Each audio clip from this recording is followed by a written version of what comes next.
Dunstan Thwaite looked at the railway crossing and decided that it was time for John Donne to die. It was a very suitable place for a murder. There were trees all around, and they hid the trains which came so fast along the railway line. The nearest house was Thwaite's own, and this was also hidden by the trees. People and traffic did not use the crossing very often, and the big gates were kept locked. There was a small gate used by passengers going to the station, but at night it was always quiet. Thwaite was a worried man. He had to use sleeping powders to help him sleep. But after tonight, things were going to be different. The time had come to stop the blackmail. The time had come for John Donne to die. It all began 5 years earlier.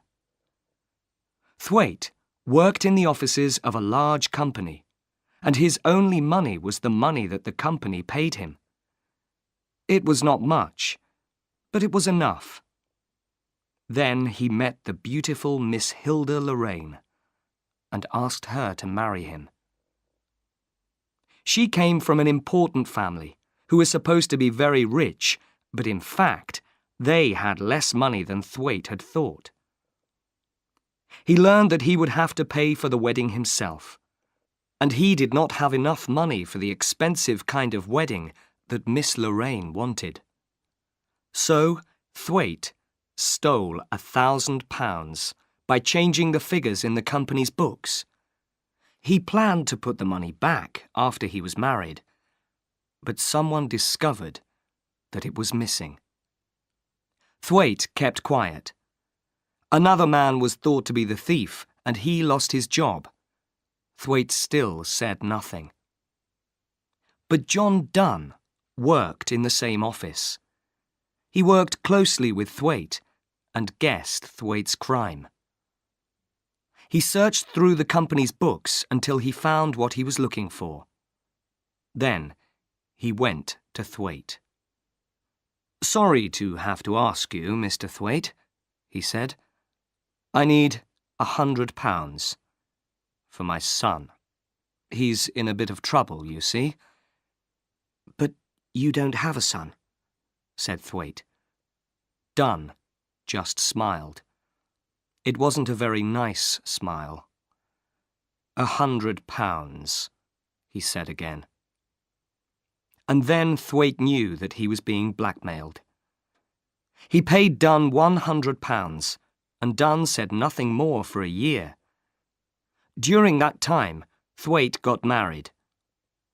Then the day came when Donne asked him for more money.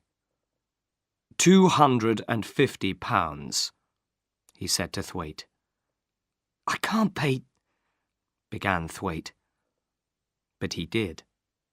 Either he paid or he went to prison. It went on for 5 years, and each time Donne wanted more money.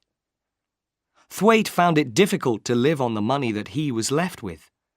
His wife liked expensive things. An expensive house, an expensive car, visits to expensive restaurants. She also discovered that some of the money her husband was paid each year seemed to disappear.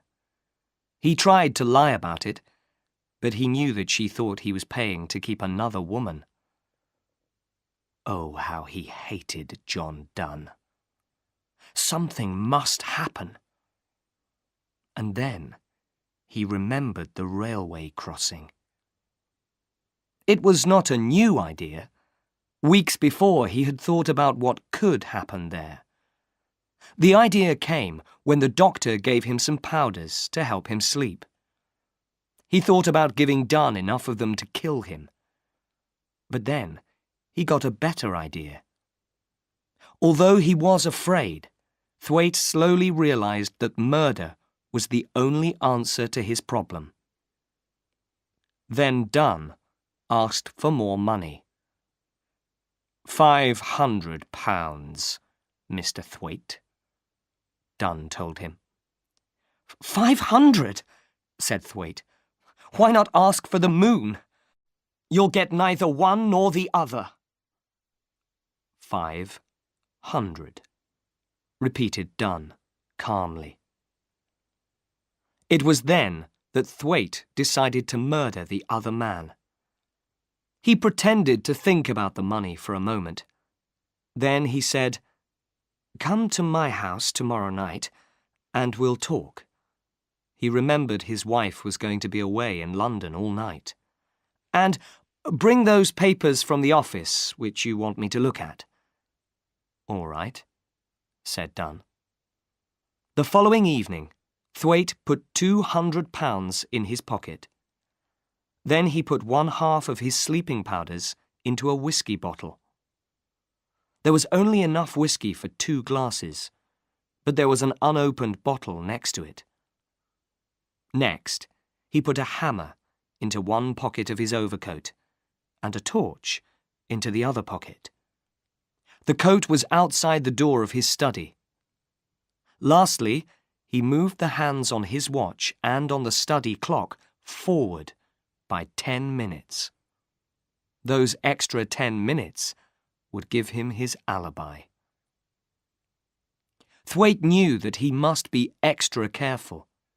He knew that people at the office thought there was some secret between him and Dunn. A secret that Thwaite didn't want anyone to know. "If Dunn is killed," he thought, "they'll wonder if it was really an accident, or if I murdered him."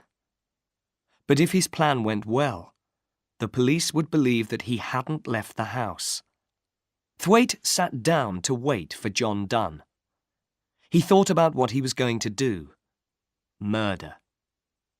He could almost see his hand holding the hammer above Dunn, could hear the awful sound of it crashing down onto the man's head. He could see Dunn's dead body. Dead, all except the eyes, which looked at Thwaite, followed him everywhere he went. He tried to calm himself. He remembered why he was doing this. When Dunn was dead, his problems were over. Half an hour later, Dunn arrived. Jane opened the door. Jane was the servant who lived in the house with Thwaite and his wife. She brought Dunn into the study. Thwaite smiled in a friendly way. "Oh, good. You've brought those papers for me to see, Dunn. Thank you." After Jane left, the 2 men looked at each other. "Give me the papers," Thwaite said. "I'll look at them now that you've brought them." 15 minutes later, he gave the papers back to Dunn and sat back in his chair. "Now, about that other matter." He got up. "But why not have a drink first?" "No, thank you," said Dunn. He looked afraid. "What are you afraid of?" said Thwaite. He gave Dunn the opened whiskey bottle and 2 glasses. "We can both drink the same whiskey, if you like. Here, you do it."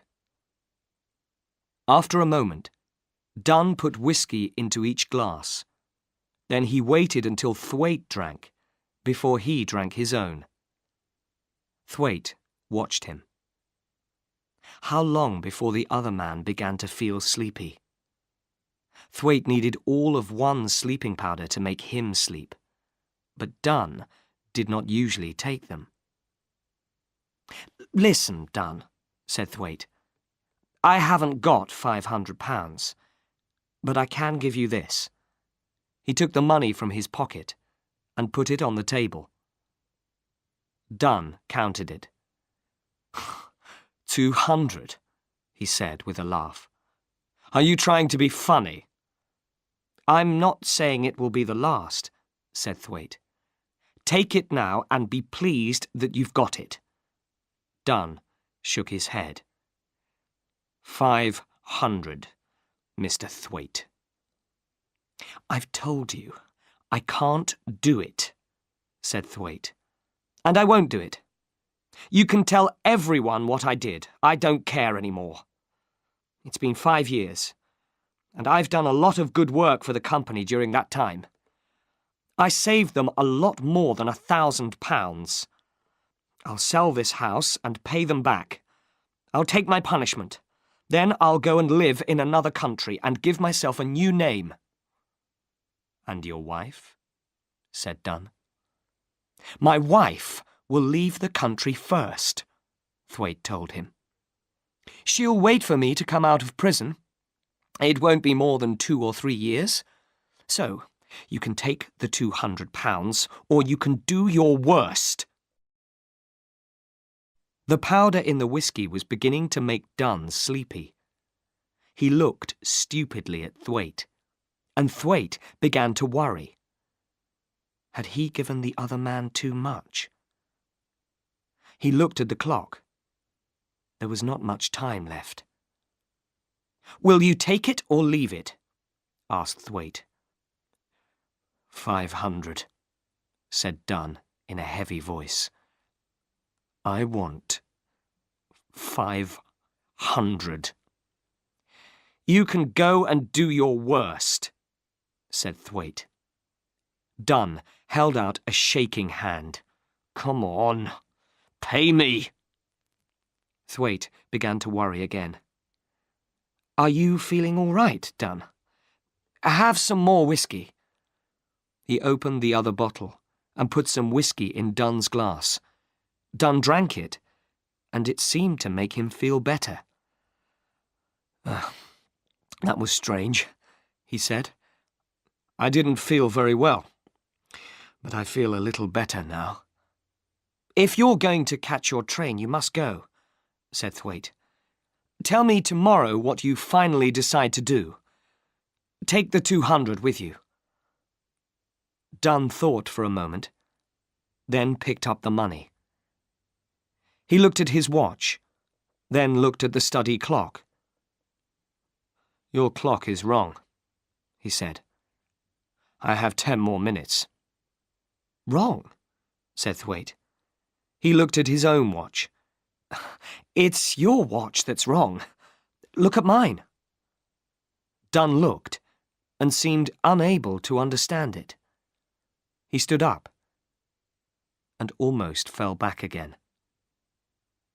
Thwaite hid a smile. This was how he wanted Dunn to be. You're not feeling well, he said. I'll take you to the station. Wait until I get my coat. Now that the time was here, Thwaite felt cool and calm. He put on his coat, feeling the hammer in the pocket, then went back into the study. We'll go out this way, he said. There was a side door from the study into the garden. Thwaite closed it silently, and it locked automatically behind him. It was his plan to return that way, go in quietly again, and then to change the clock and his watch back to the right time. Then he would shout, "Good night," and close the front door very loudly, pretending that somebody had left just then. Next, he would call Jane and ask for some coffee, making sure that she saw the clock. Then, if the police asked her later, Jane could say that Thwaite did not leave the house and that Dunn went to catch his train at the right time. It was a dry night, but very dark. A train carrying freight went slowly by. Thwaite smiled to himself. There were plenty of freight trains at that time of the night. He needed one of them to hide his crime for him. He planned to hit Dunn on the head with the hammer, then put his body on the railway line. A freight train would do the rest. Slowly the two men walked on, Thwaite holding Dunn's arm. A light wind moved among the trees. Thwaite gently pushed the half-asleep Dunn forwards. He put his hand into his pocket for the hammer and stopped. His keys. They were still inside the house, and he could not get back in without them. He would have to ring the front door bell. His alibi was destroyed. It was a bad mistake. Everything was wrong now. He couldn't go on with the murder. Most murderers make mistakes, thought Thwaite, trying to calm himself. I've been the same. But he was shaking with fear as he thought about the mistake.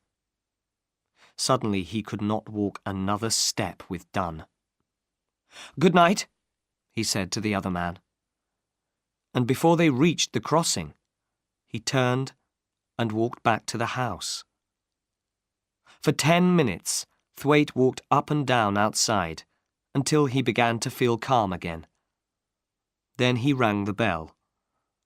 A few moments later, Jane opened the door. "Thank you, Jane," he said. "I went to see Mr. Dunn over the crossing, and I forgot my keys." He went to bed a happier man. He was not a murderer. When he was eating his breakfast the next morning, he decided what to do. "I'll tell them at the office that I stole the £1,000, he said to himself. "I'll take my punishment, and then I can have some peace again." It suddenly seemed so easy.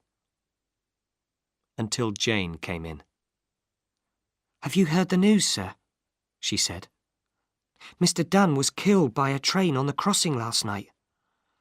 A man who was working on the railway line found him this morning." Thwaite slowly went white. Jane was looking at him strangely. What was she thinking? What story did he tell her the night before? He couldn't remember. "Dunn killed," he said. "How terrible, Jane. I'll go down." The body was in a small railway building near the line. There was a policeman outside. "A sad accident, Mr. Thwaite," the policeman said. "You knew the man, didn't you, sir?" "He worked in my office," replied Thwaite. "He was with me last night, discussing business. I suppose this happened on his way home. It's terrible." "It's very sad, sir," said the policeman. "But accidents will happen." "I know that," said Thwaite. "But I wish he hadn't drunk so much of my whiskey. I was going to walk with him to the station." The policeman looked closely at Thwaite. "And did you, sir?" "No," said Thwaite. "The cold night air seemed to make him feel better. I turned back before the crossing." The policeman said no more. But later that day, 2 more policemen came to the office. "Have they talked to Jane?" wondered Thwaite. Again he told them, "I left Dunn before we reached the railway crossing." They wrote down what he said to them, then went away. Next day, they came back. There were things that Thwaite could not explain to them. Why did the whiskey bottle contain what was left of a sleeping powder? Why was the study clock wrong by 10 minutes? At dinner time earlier on the same evening, Jane had noticed that it was right. And why was a hammer found in his overcoat pocket? Then the police found papers in Dunn's house. The handwriting on them was Dunn's. It told the story of Thwaite and the £1,000, and it told how Thwaite was a thief. The police then discovered that money taken from Thwaite's bank account over the last 5 years always appeared a few days later in Dunn's bank book. Lastly, the time of death was known to be 10:30 p.m., because Dunn's blood was found on the train that went through the railway crossing at that time. It was also 7 minutes before Jane opened the front door to let Thwaite back in. At first, Thwaite had no answers to all their questions. Finally, on his last morning, he told them the true story. Then he went to his death, bravely.